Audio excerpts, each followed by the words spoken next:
Hey guys, so it's been a little while since I've made a video. Um, well, not really. You probably get 2 uploads possibly today, but I know recently I have been doing some video games. Sorry about the traffic. I'm real close to the main road here, so I know traffic noise is going to be horrible. But anyway, I've been doing a lot of video games, Farm Simulator. But it's summer now, which means I'm going to be getting outside, getting some other stuff done that needs to be done. You're just going to look at the back of my little trailer while I run through this little spiel. But anyway, it's summer now, so I'm going to get outside, get some stuff done that needs to. Now you can stare at the John Deere. Anyway, what today is going to involve is this area behind my garage, which I kind of am turning into a small storage area for my tractors. The only problem is this here tray, this health tray. Well, it is no longer a problem because I actually took it down. It's almost all cut off the bottom, but I ran out of gas in the saw, so what I'm going to probably be doing today is dicing all of this up, putting it in a little trailer. On the other side of that fence I've got a wood storage unit, so I'll be just pulling it around the garage and stacking it all up. But to do this, I need to employ my Husqvarna 61 chainsaw, which is actually what I took it down with. Part of the story here is the fact I have not used my Husky in a fair amount of time. When I talk about fair amount of time, it hasn't been started in a couple years. So I got it, took right off, not a problem. But of course, with being up around the Great Lakes like I am, you know, basically you have 385% humidity, 965 days of the year, and things just tend to rust. And so basically I ended up having to take the chain off my saw, pry it out of the bar, try to clean the bar up enough, got it running. But the problem is, in the process of all that and also cutting that down, I caught a couple rocks. So we are going to start out, after I get done with this spiel, we're going to be sharpening the chainsaw and starting to whittle down on some of this stuff. And I will show you how I was taught to sharpen chainsaws. More than likely somebody will probably comment that, oh, I'm doing it wrong. It's like, no, I'm not doing it wrong. I'm just not doing it the way you think it needs to be done. Sharpening chainsaws, it's one of those things. There are many ways to do it. I would say, there is a recommended way, but not always is the non-recommended way wrong. So I will show you how I do it, and I will kind of describe what some of the various things I'm doing, why I'm doing them. I've been doing this for 30 years, so anyway, we'll get going on that in a little bit. Okay, so here's my Husky. It's a Husky 61. Right now I've got a 16-inch bar on it. I had a 24 on that, but locally I can't find chains for my 24. So I ended up buying a new bar. So, like I say, there are definitely wrong ways to do this job, but there are many ways that you can do it that may not be preferred methods, but they work. So that's what I'm going to be showing you today, as probably a non-preferred method. Of course, granted, the best way to sharpen a saw would be to get a bench-mounted sharpener. I ain't got that type of money, and I don't use my saw enough anymore to actually warrant that. The second method you could use is what I'm going to do. Take it in the garage, put it in a vise to hold it steady. My garage is too much of a mess right now. Not going to do this. Also, if you happen to be up in the woods when you're doing this, not necessarily do you have a bench vise available. So, which leads us to more, shall we say, primitive methods of sharpening your saw. You could basically even set on the ground with this like this, find a branch or something, kind of hold the front of the saw up. Another method I've used, I've actually taken and sliced put a slice in a stump, put the saw on the stump to hold it still. I've taken a log, cut a slice into a log, and used that to hold it still. I've literally sat on the ground with absolutely nothing and sharpened the saw. I've, put a branch under the bar. So, I mean, there's many ways you can do this. So, tools to do this job. So, you, of course, immediately are going to need a chainsaw file. Make sure the chainsaw file you got fits your saw. Should just come over the top so that you're actually sharpening the tooth correctly. They do have sizes on them, if it will. This is, I don't know whether you can read this. Let's get back over here. This is, if it'll focus. Anyway, it's a 7/32 file, which is what this chain uses. Now, if you'll look, you'll see this little line on the chain, on the tooth. That is the preferred angle, which, it's close. It's the preferred angle that you want to file your teeth at. A lot of people, my stepfather used one of these every time he would saw. And basically, I'll show you here in a second kind of how it works, but you basically put the file in there, and you would then line up that line with the chain and whoop, go across. So, you can use this. You don't necessarily have to. I occasionally will use it. Alright, next thing you probably will want, you don't necessarily have to do this every time, but it's been a while since I don't think I've ever done it. I think this is about the third time I've sharpened this. You can use a very small flat file. I use a 3-cornered, if you can see. But on your teeth, of course this is a tooth. This right here is what they call the raker. This actually determines how much a bite of wood that this tooth can take. So if you look, that tooth, that's how far up your raker will. As you cut that tooth back further, of course,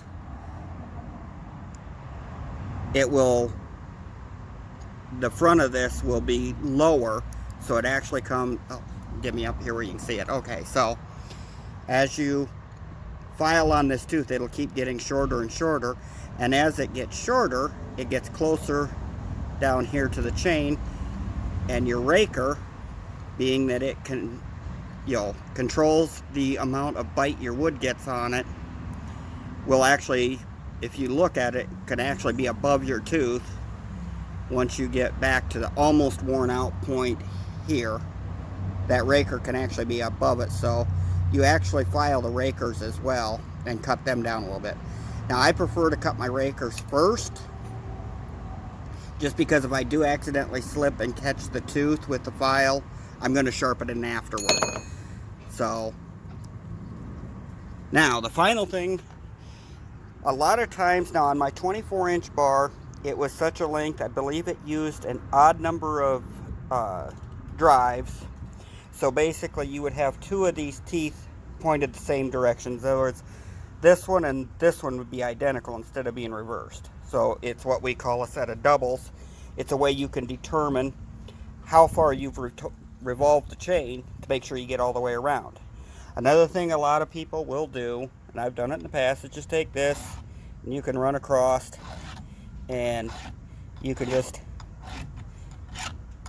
make yourself a little mark there and just watch for when that comes up, because you're only going to file one side of this chain at a time. Now another thing you can do is take a little piece of string, make sure it's string, then you don't want anything that's going to interfere with your drive down there in the saw. So you can just put that. I know you can't see what I'm doing right now. So basically, you just,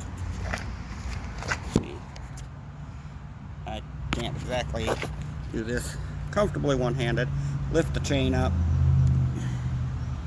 pull that underneath, and then just tie, do just a slip or something. All you gotta do is something to somewhat fasten it. It doesn't have to be super tight. That will work. And that way, I'm gonna put you up here. Put you in my fantastic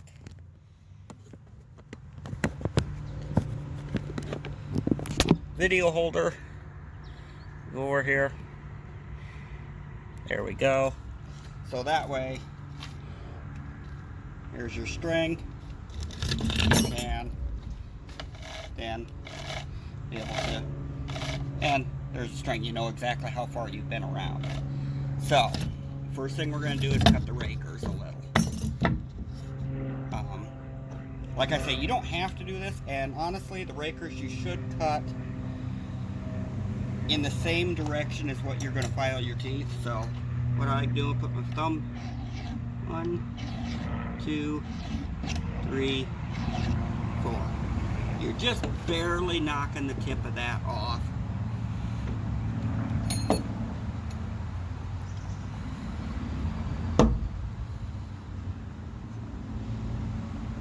Get this one.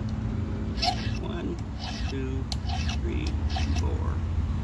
1, 2, 3.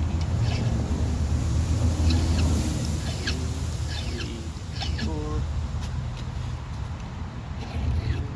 2, 4. Just pick it up, roll around. 2, 3.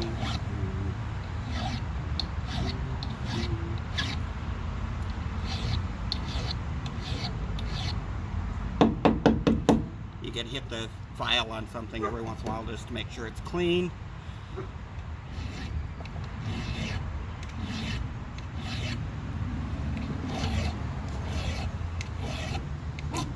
Now they do make actual gauges that you can set down that goes right across the tooth that will put your file here, and you can just file right straight across it. The gauge will actually, should keep you from hitting your tooth. I don't have one of them, so this works.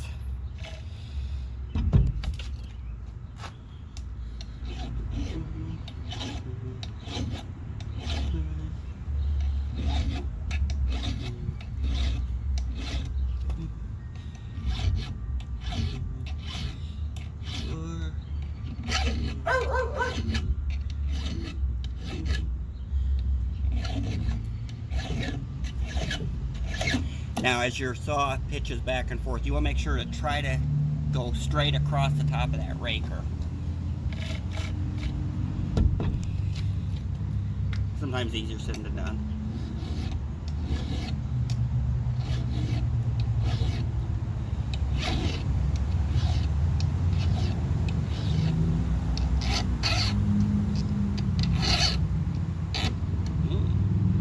And every once in a while, I don't know why, that one's just not going down. That one wants to be a pain.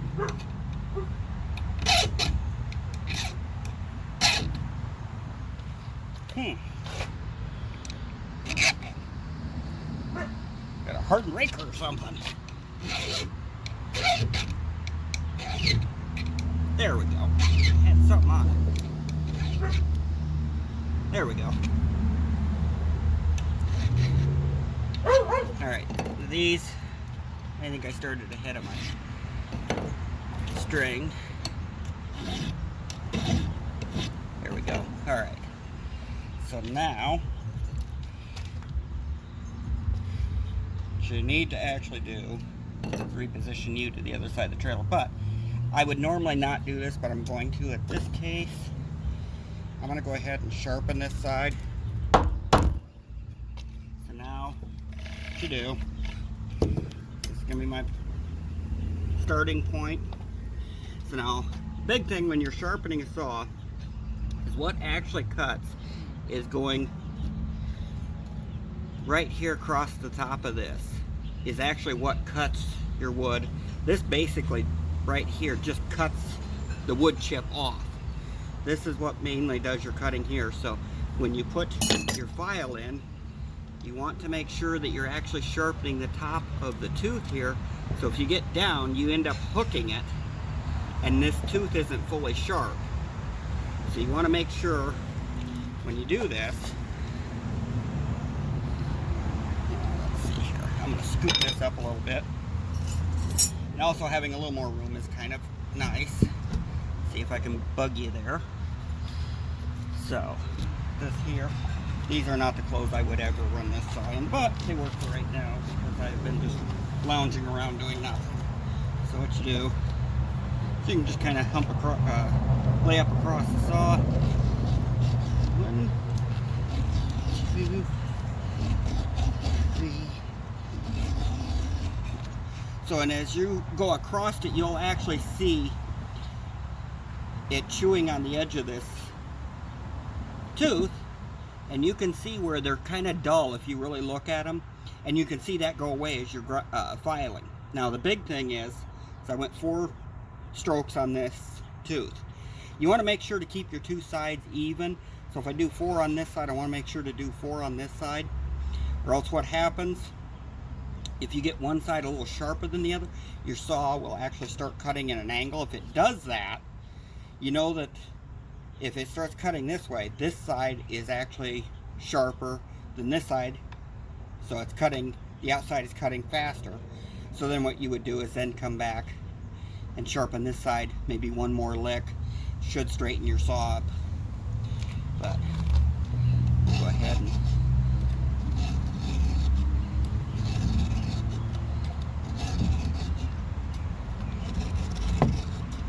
and the reason I got the board is you can see how that bar is wiggling around. It kind of helps hold your bar still.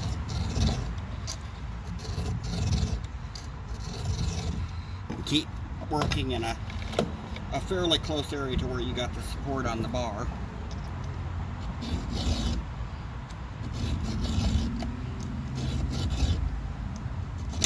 Oh, and you don't want to do that because now I just dulled that. So you want to pull up on the file slightly, but not enough to actually ride it up over the top of the tooth.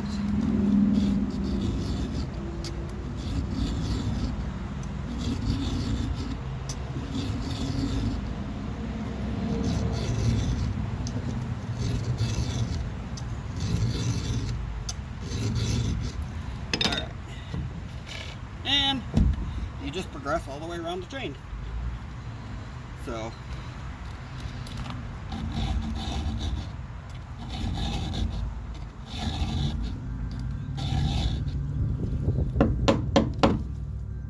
and if your file is a little bit duller, this one's been used a bit and it's a little rusty, you just keep it clean a little bit, get the particles, the filings out of it, and they'll keep cutting.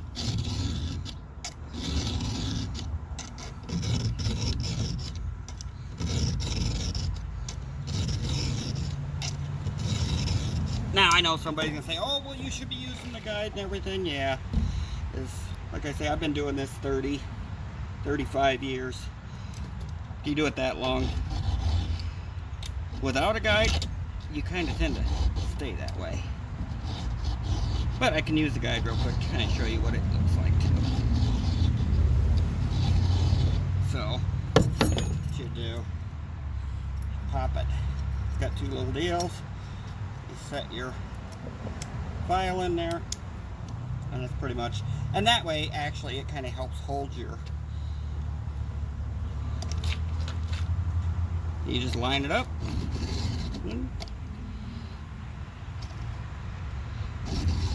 Now the main reason I don't use this, the old ones, this one keeps wanting to pop up. The old one that my stepfather had actually had screws on it that you'd tighten these up. I don't like these clamps as much. I don't think they work as well. But if you want to use a guide, you can. And of course, if possible, at least hit the chain brake 2 or 3 times. It makes this a lot easier. But so that's how you would use this guide. Now it does keep you from jumping up over the top of the tooth, like I say.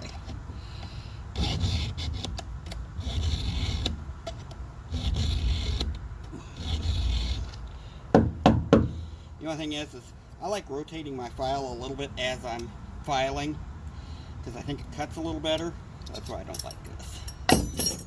I use it occasionally if I got a really messed up tooth, or if I really rocked it.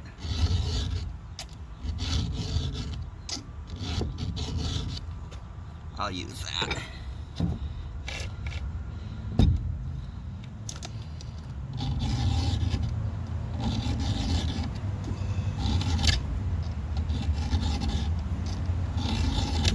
Ow! And that's another thing you really want to be careful of, is those teeth bite.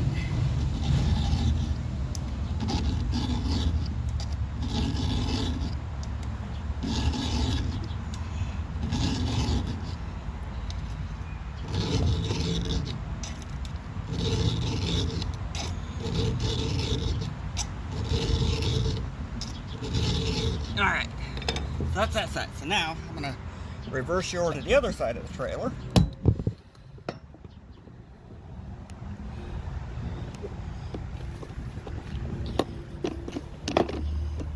Which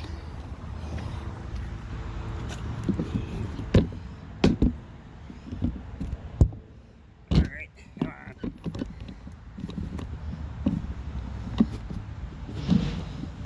So now you just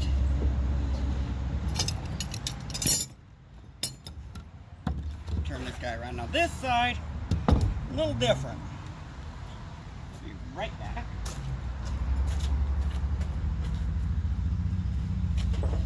Because you can't really, like, kind of hover your way over the saw. And because I have cut my fingers a number of times on this thing, I'm going to go ahead and do the rakers real quick.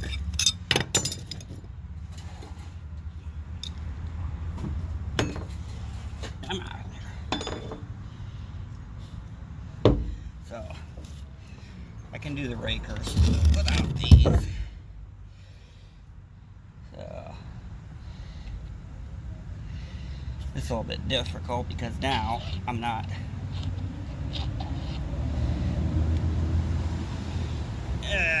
I shouldn't do this, but I'm going to cut the rakers from this side because I'm not left-handed.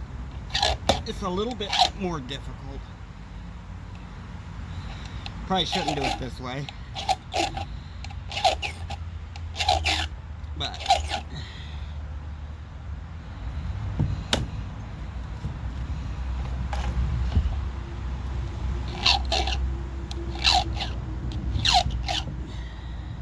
since I don't have my vise available right now,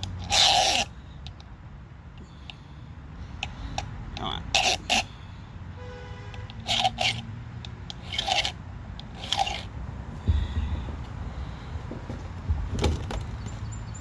Keep going here. Isn't that just a lovely sound? That's what happens when you actually go reverse on them. Just gets another sound.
difference is you don't quite have the control over your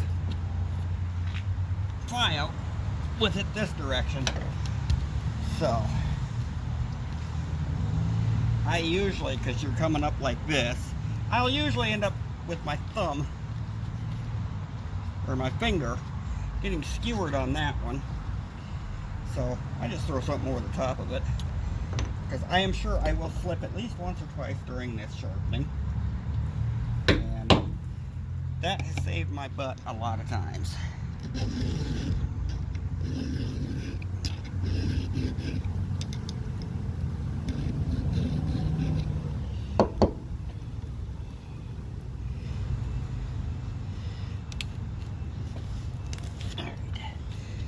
I'm kind of got you over a little further on the trailer than I'd like, but so I'm kind of at a disadvantage. Alright, so as I say, I videotape off my camera, or off my phone, and during the last sharpening session on this saw, my phone got hot and quit videoing, so I've already sharpened the original side which you saw, so I'll go ahead and just sharpen this side. Now I've got my mark right here so I know where I'm at. Put this over there so that I don't run my hand across that, which I usually end up doing. I know you probably can't see a whole lot. Let's see. Yeah, you can't see a single thing. Alright, let's try maybe changing your perspective. Maybe that's what we can do. Hold on. Alright, this might be a little bit better perspective for you.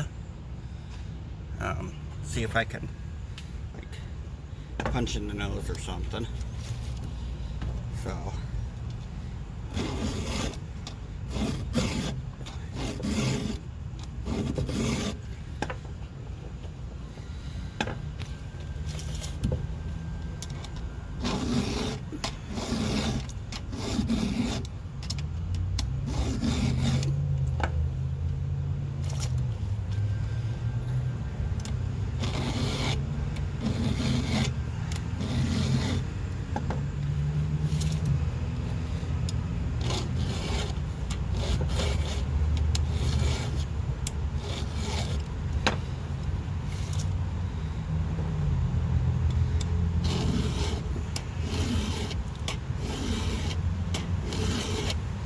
Alright, so if you watch the video to this point, if you watch it to the end, I will do a plunge cut with the chainsaw, which you don't actually want to do unless you know exactly what you're doing. To be totally honest, I have never actually found a reason to plunge cut with a saw. I just did it because I could. But this filing that I'm doing right now is actually after that fact. If you'll watch the plunge cut video, this saw was duller than ever loving, which is why it took so much to do it, but that's why I'm sharpening it now and catching up this video. So, I know it's super exciting. Watch me file a chainsaw.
And there's my mark, so I'm all the way around. Okay. So I gotta do some more cutting with it, but so that's how to sharpen it. Hopefully you were able to see something fairly decent there.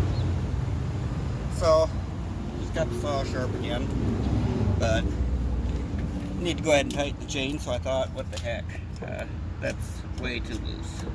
And they will stretch over time, you know, no matter what you do. So the way I tighten my chain,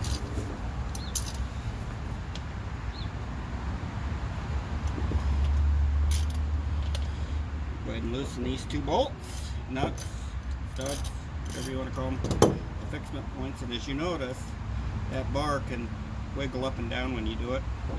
What I do is keep a hold of the end of the bar, keep an upward pressure on it. And there's a screw on the other side of the bar here, and I'll show you once I get it tight.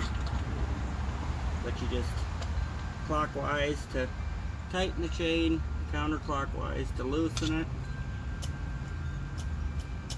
I tend to like to get my chain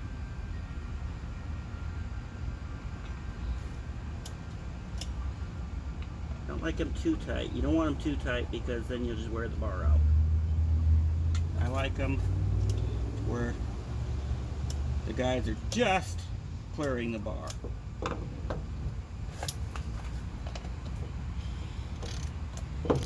And just keep pressure on that, upward pressure on the end of your bar, and tighten it back down. And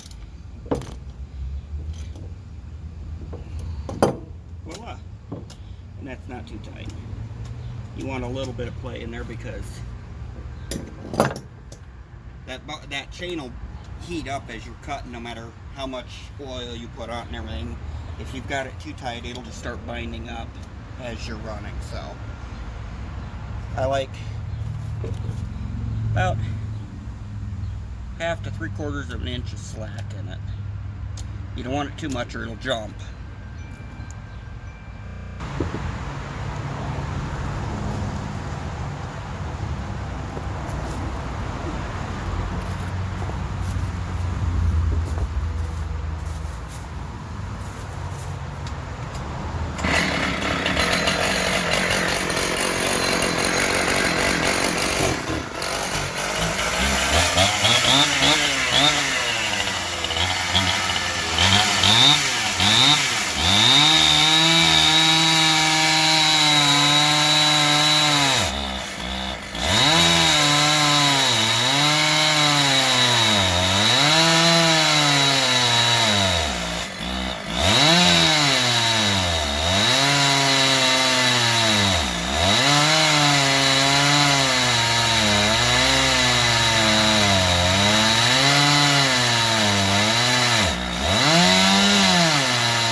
don't ever cut with the tip of your saw.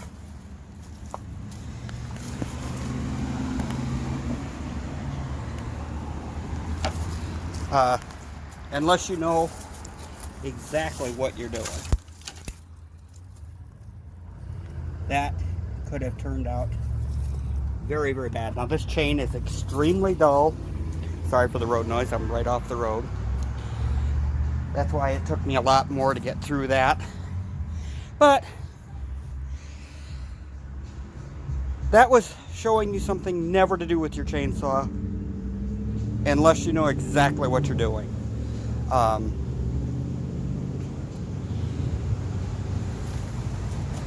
But yeah. So if you happen to watch, I can't think of his name now. Jeff Bradshaw on Redneck Restorations, this old truck. Never light your torch that way? Well, never run your chainsaw this way. And that's the ending result. Tree go bye-bye. Got my little tractor area all cleared back up. I can keep working on it.